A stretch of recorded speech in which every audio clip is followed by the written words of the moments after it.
Ensuring the safety and quality of packaged drinking water involves a multi-step process. Testing PDW is categorized into 4 areas, each focusing on different water quality aspects. Now let's explore 4 main categories of PDW testing. 1. Chemical testing.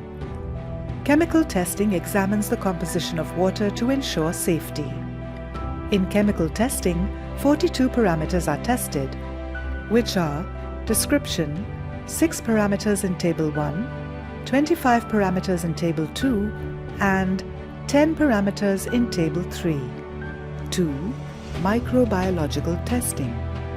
Microbiological testing checks for harmful pathogens. 13 microbiological parameters are examined, ensuring the water is free from harmful microorganisms. 3. Pesticide residues. Pesticide residues can be harmful, so we test for traces of pesticides.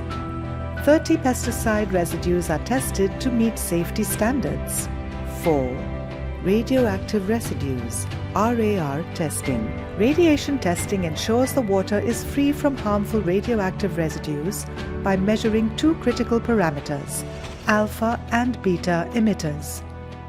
Now let's explore each test, starting with chemical testing.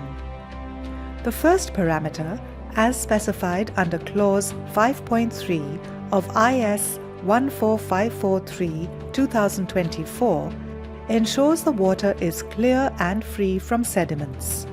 For example, the bottle kept in the left is having visible impurities, which means non-compliance to the standard. However, a bottle kept in the right for illustration purposes is visually pure and free from suspended particles or extraneous matter and complying to our Indian standard. Color testing, based on IS 3025 Part 4, ensures water is visually clear. The maximum allowable color limit is 2 true color units, TCU. We use Nessler tubes and platinum cobalt standards to compare water samples to these color standards. Ensure the sample is filtered and free from turbidity to avoid interference. A compliant sample stays under 2 TCU. Anything higher may indicate impurities. Odor parameter testing, IS 3025 Part 5. Odor testing ensures the water is free from unpleasant smells. Basic steps include filling a wide-mouth bottle, insert the stopper, shake it vigorously for 2 to 3 seconds, and then quickly observe the odor.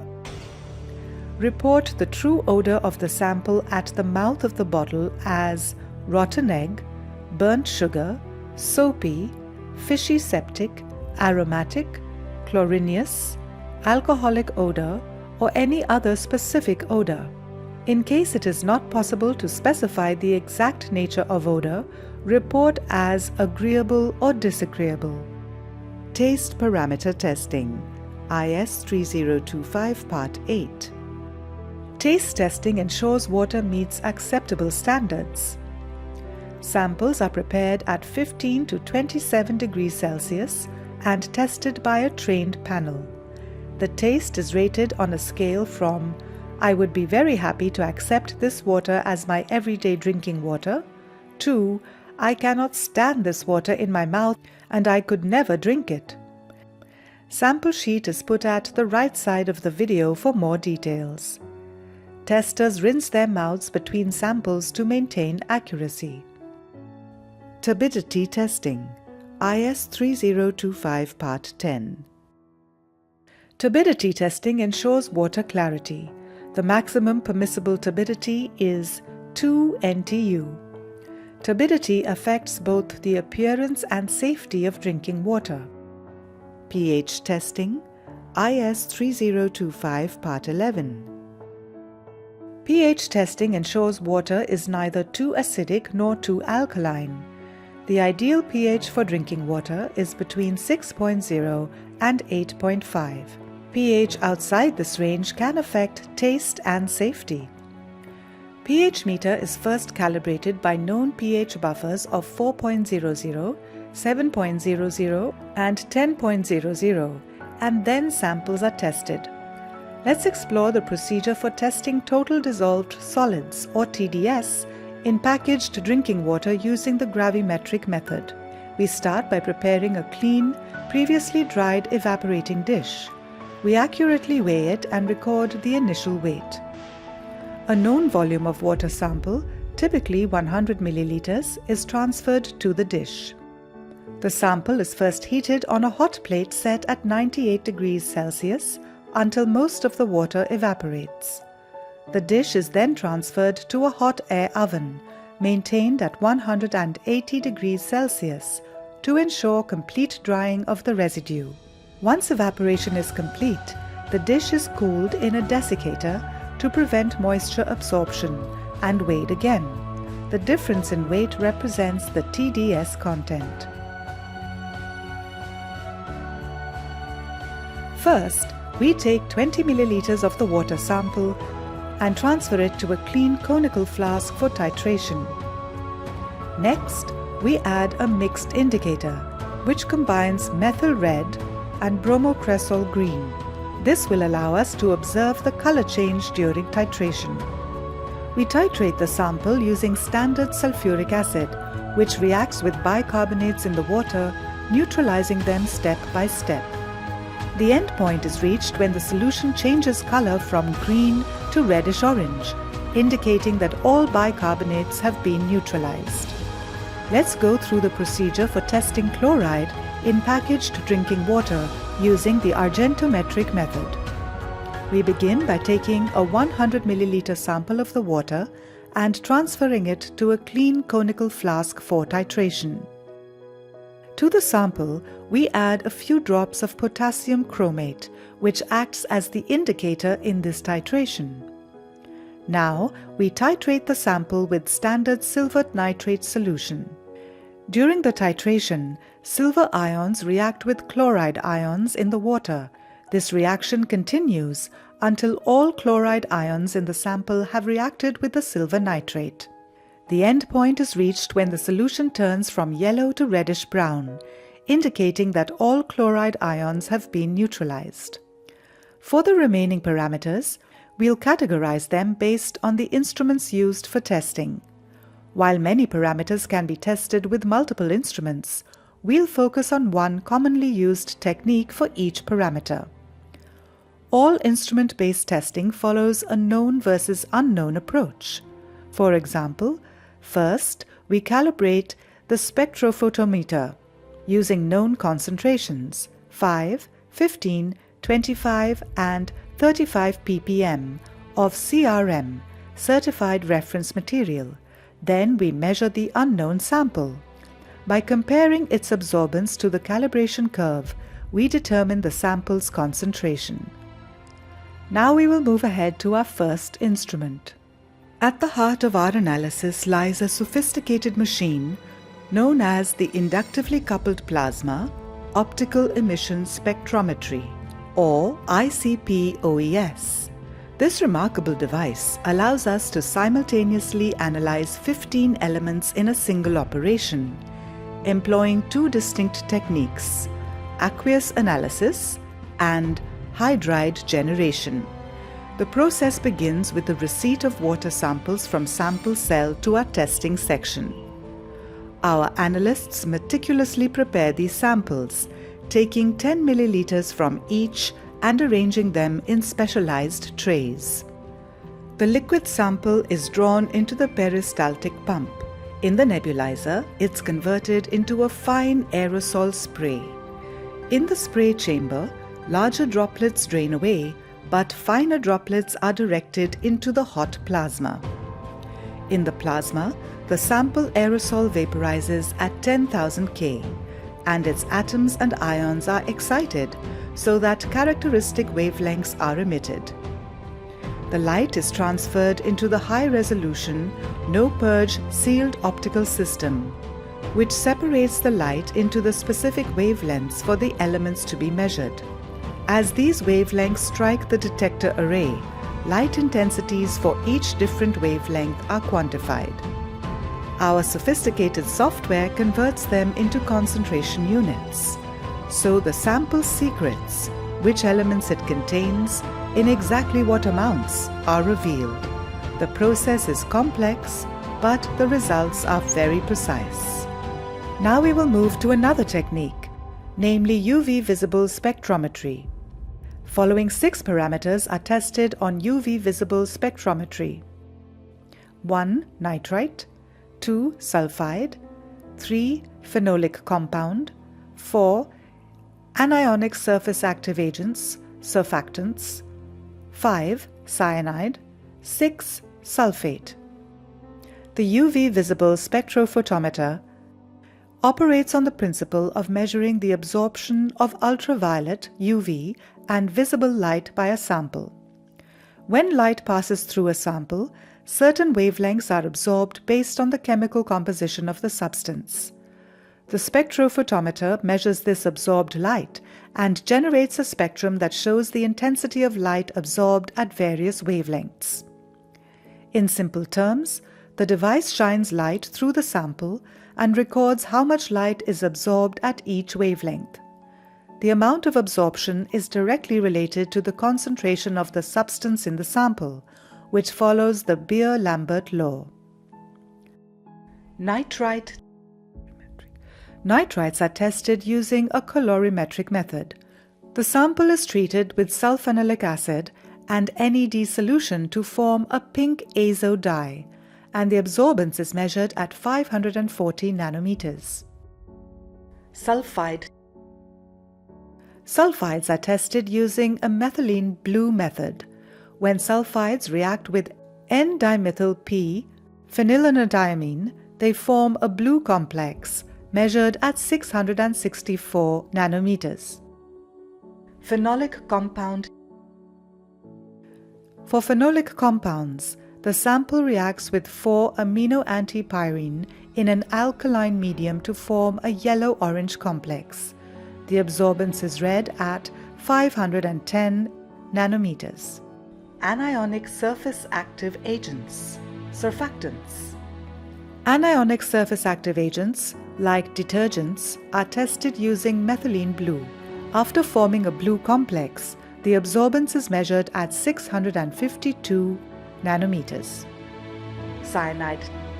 Cyanide testing involves a reaction with pyridine pyrazolone to produce a yellow-orange color. Absorbance is recorded at 620 nanometers. Sulfates are measured using a turbidimetric method. Barium chloride reacts with sulfate ions to form a white precipitate. Absorbance is measured at 420 nanometers.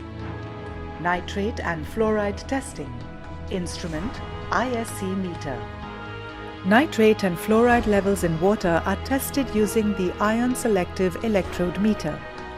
This instrument measures the concentration of specific ions in a water sample. The calibration process is critical for accurate results. We use standard solutions to ensure precision before testing the sample. Once calibrated, the water sample is analyzed, and the meter displays the concentration of nitrate and fluoride. Mineral oil testing. Instrument, FTIR. The detection of mineral oil is performed using Fourier transformation infrared spectroscopy, or FTIR. This method involves analyzing the infrared absorption spectrum of the sample to detect hydrocarbons. The results help identify even trace amounts of mineral oil, ensuring water safety. Elevated levels of mineral oil may indicate contamination from industrial discharges or improper packaging materials. Bromate testing. Instrument, ion chromatograph. Testing for bromate is done using ion chromatography, a technique that separates ions and polar molecules based on their affinity to the ion exchange resin.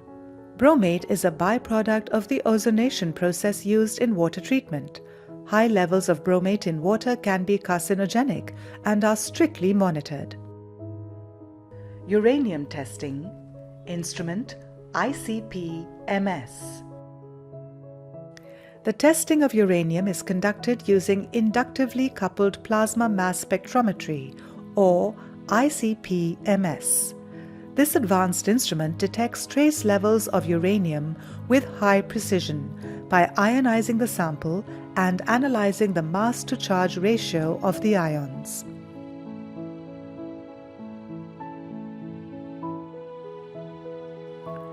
Packaged drinking water may contain harmful contaminants such as pesticide residues, PCBs, and PAHs.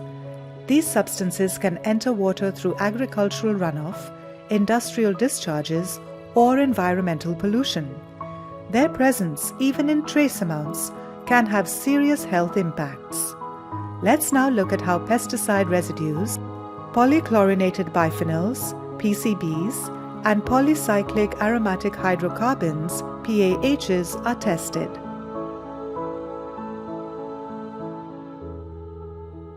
Before analysis, contaminants are extracted from water using liquid-liquid extraction or solid-phase extraction. These techniques are commonly used for pesticides, PCBs, and PAHs. Their purpose is to concentrate the contaminants for precise analysis. GCMS-MS, LCMS-MS. GCMS-MS is used to analyze volatile and thermally stable compounds, including pesticides, PCBs, and PAHs. These contaminants often share similar extraction mechanisms, enabling streamlined testing. The instrument ensures high accuracy, even for trace-level detection. Non-volatile and thermally unstable pesticides, such as 2,4-D and isoproteron, are analyzed using LCMS-MS. This method is ideal for compounds that degrade at high temperatures. Microbiology. 1. Membrane filtration for pathogens.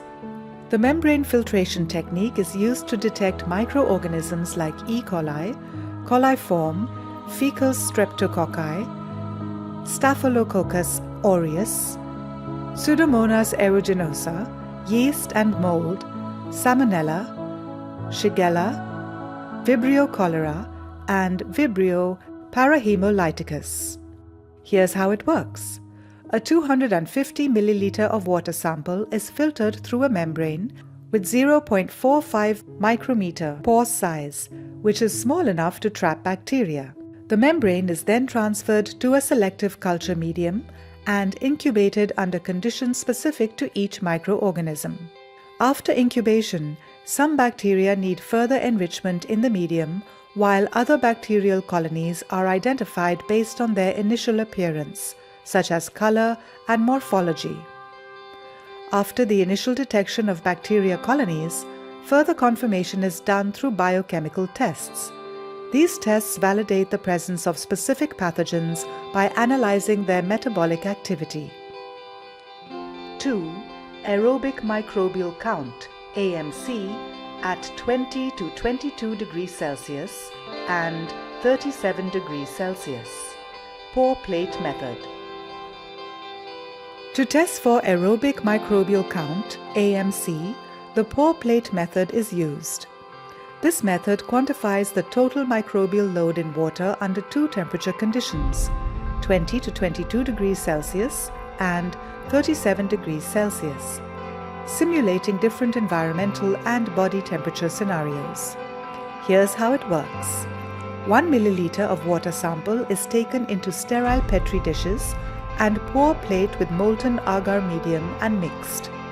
After solidification, the plates are incubated at their respective temperatures for 24 to 72 hours. Bacterial colonies that form are counted and reported as colony-forming units, CFU. 3. Sulfite-reducing anaerobes, heat-treated water sample in DRCM.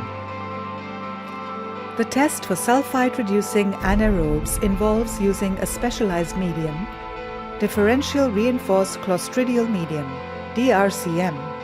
This test detects anaerobic bacteria that reduce sulfite and may indicate fecal contamination.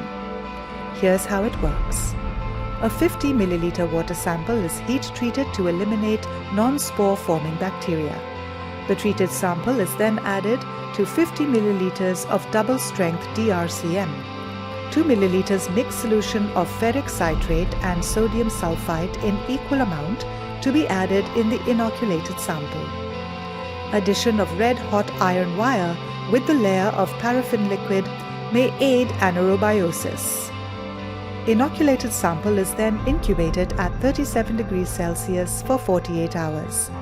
Growth is indicated by black precipitates, confirming the presence of sulfite-reducing anaerobes.